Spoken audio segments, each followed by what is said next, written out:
هذا رشيد عمره 35 سنة، عنده مشروع ديال الذهب، عنده محل كيبيع ويشري في الذهب. الحالة ديالو ميسورة تبارك الله، يعني ما خصو حتى شي خير.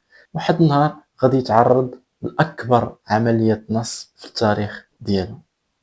كيفاش وقع له واشنو وقع له وشكون اللي نصب عليه، هادشي كامل غادي نعرفوه في القصة ديال اليوم ان شاء الله. خليكم معنا الخوت. وقبل ما نبداو القصه ديالنا الخوت، كنتمنى من كاع اللي كيتفرج في الحلقات ديالي وفي القصص ديالي يدعمني بلايك ويشترك في القناه. اللي كنتي مازال ما اشتركتيش في القناه دير اشتراك في القناه باش يوصلك المزيد ان شاء الله يا ربي. ونتوكلوا على الله، نبداو القصه ديال اليوم. القصه غادي نعاودوها بلسان الاخ رشيد. في عمري 35 سنه، متزوج وعندي جوج ديال الوليدات. عندي محل كنبيع ونشري في الذهب. بحالي بحال كاع المغاربه، الحياه ديالي مستقره. كنفيق في الصباح، كنمشي كنفتح المحل ديالي وكنترزق الله.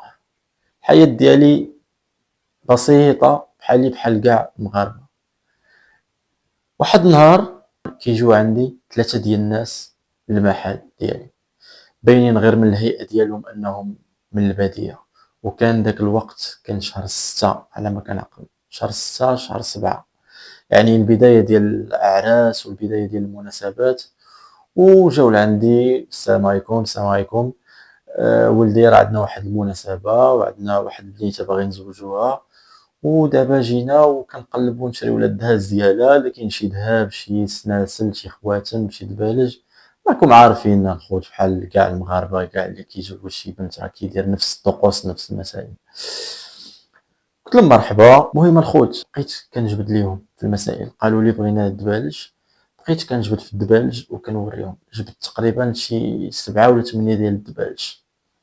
قالوا لي واخا حنا نختاروا بين هادو، الله يخليك زيد جبد لينا، بغينا شي مضمه بحال هكا. جبت لهم شي 3 ديال المضمات. قالوا لي بغينا شي حلقات، ونفس الشيء جبت لهم تقريبا شي 5 6 ديال الشكالات. من بعد قالوا لي بغينا شي خاتم ديال البنت، جبت لهم الخواتم. المهم الخوت تقريبا مجموع شي 12 مليون ديال الذهب اللي كان مجبود في الطاوله، يعني ما بين دبالج بين خواتم بين سلاسل بين مضمه.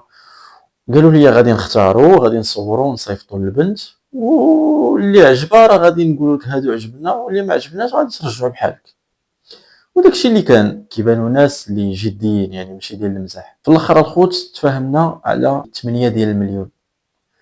الناس يعني ما تشطروا ما حتى شي حاجه. جمعت لهم داك الذهب في المسائل ديالو في الصاك ديالو وحطيته. الراجل حل الصاك وبقى كيجبد في الفلوس وكيعطيني. حسب معايا 8 ديال المليون. شديت داك الفلوس وحطيتها في المجر وداو المسائل ديالو وزادوا الامور طبيعيه. الخوت دازت تقريبا ساعه ديال المكان، كنحس براسي بحال كنت مرفوع. كنت مرفوع في الوقيته اللي كنت كنبيع ونتشارى معاهم. كنت يعني ما كنتش عارف اش كندير. مشيت جبت داك المجر، حليت ديك المجر، جبت ديك الفلوس. هنا كانت الصدمه كبيره الخوت، ما نكذبش عليكم. كنت قريب نطيح، ما نكذبش عليكم الخوت. كنلقى ديك الفلوس كاملها اوراق، كاملها اوراق ومقطعه على قد العبار ديال الفلوس. وتما عرفت راسي باللي فعلا تخدمت، وداك الناس داروا لي السحر كيف ما كنعرفوا حنا الخوت السماوي، ونصبوا عليا في 8 ديال المليون وعطاوني داك الوراق. الخدمه ديال هاد الناس الخوت كيديروها لك في الوقيته اللي كيكونوا كيديو ويجيبوا معاك في الهضره. الوقيته اللي كيكونوا كيجمعوا معاك وكيهضروا معاك، تما كيديروا لك التلاميس، وتما كترفع وما كتبقاش عارف شنو كدير، غير كتقول وكتشد. وهذا الشيء الخوت راه كاين. يعني هاد الواقعه الخوت اللي وقعت للاخ رشيد راه غير وحده من بزاف ديال الوقائع. كنعرف واحد المراه الخوت كانت طبيبه، وكانت الحياه ديالها مستقره. يعني كنعرف هاد السيده هادي كانت الحياه ديالها مستقره وكانت امورها بخير. وكانت كتعرف واحد السيد يعني مده طويله وهي كتعرفه، وما كتبش انهم يتزوجوا. وجا خطبها سيد واحد اخر ودوزات معاه مده وما تزوجوش. واحد النهار خرجت من العياده ديالها كيف العاده، و يعني غاديه للدار ديالها، كتغوت ليها واحد المراه. السلام عليكم، غوتت للغريب في الامر، غوتت لها بالسميه ديالها. وقفات السلام عليكم السلام عليكم، سلمت عليها باليد ديالها، قالت لها انت هي فلانه؟ قالت لها هي. قالت لها انا عارفه بنتي داكشي اللي وقع ليك، انك كنتي باغا تزوجي بفلان وما تزوجتيش، والفلان الثاني حتى هو ما يسرش فيه الله. الاخت الطبيبه يعني تصدمات كيفاش هاد المراه عرفت السميه ديالها، وكيفاش عارفه القصه ديالها ديال الزواج الاولى والقصه الثانيه. يعني تصدمات. قالت لها من عرفتي انت هادشي كله؟ قالت لها بنتي انت عندك واحد السحر وعندك العكوس، وهاد اللي دايرين لك هادشي دايرين لك في الرزق ديالك. لا عندك شي ذهب مخبع ولا شي فلوس مخبع، هادو اللي دايرين لك فيهم السحور. السيده تيقات، قالت كيفاش هاد المراه عرفت هادشي كله عليا، وكيفاش يعني عارفه هاد المسائل كامله؟ قالت لها بنتي واش عندك شي ذهب؟ قالت لها ياه عندي في الدار.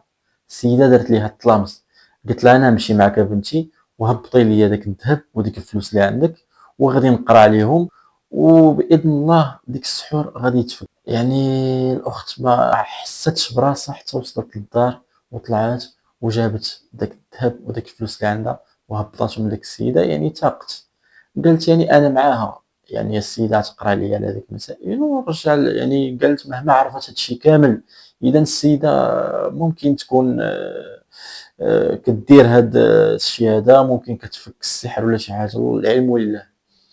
هبطت ليها فعلا داك الفلوس وداك الذهب، ودارت راسها ديك المراه كتقرا عليهم فعلا. واحد الوقيته هي توقف حبسات، قالت لها بنتي غتمشي في هاد الشارع وغادا تجيبي ليا 7 ديال الحجرات، اول 7 د الحجرات لقيتيهم غادي تجمعيهم وغادي ترجعيهم ليا. البنت يعني في ديك اللحظه ترفعات، ما بقاتش عارفه شنو كدير فعلا، بقات كتمشى وقالت لها ما تدوريش مورا. فعلا البنت يعني مرفوعه، ما عرفتش كدير، بقات كتمشى في داك الشارع كتقلب على ديك 7 ديال الحجرات. فاش جمعاتهم تمشات مده طويله، فاش جمعاتهم ودارت ما كتلقى لا مرا لا ذهب ديالها لا حتى شي حاجه. دازت نص ساعه تقريبا وهي واقفه في بلاصه، عاد توعات لراسها وعرفات بلي كانت مرفوعه، وبلي ديك المراه دارت ليها السماوي ودارت ليها الطلاميس ودات ليها داكشي ديالها كله. الخوت هادشي فعلا كاين في المغرب وفي الدول العربيه بصفه عامه، يعني ماشي شي حاجه اللي غريبه. وهذا الشيء غير شويه من بزاف ديال القصص اللي وقعوا.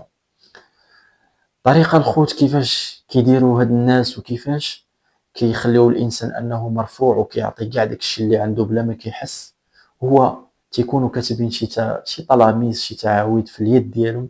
بمجرد انك كتسلم عليهم وكيبقى يدي ويجيب معك في الهضره 10 دقائق 5 دقائق تقريبا، صافي كيدير لك الطلامس كما كنقولوا حنايا.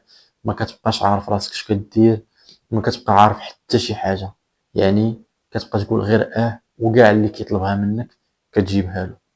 بالفعل الخوت هاد الناس كيخدموا السحر في هاد المسائل هادو. لهذا الخوت فيه ما يجي عندكم شي واحد ما كتعرفوش، شي انسان اللي ما كتربطك به حتى شي علاقه، شفتيه بغى يسلم عليك باليد ولا كيطرح عليك شي اسئله اللي لاحظتي انه غير باغي يدي ويجيب معك في الهضره، الخوت حاول تجنبوا هاد الانواع ديال البشر.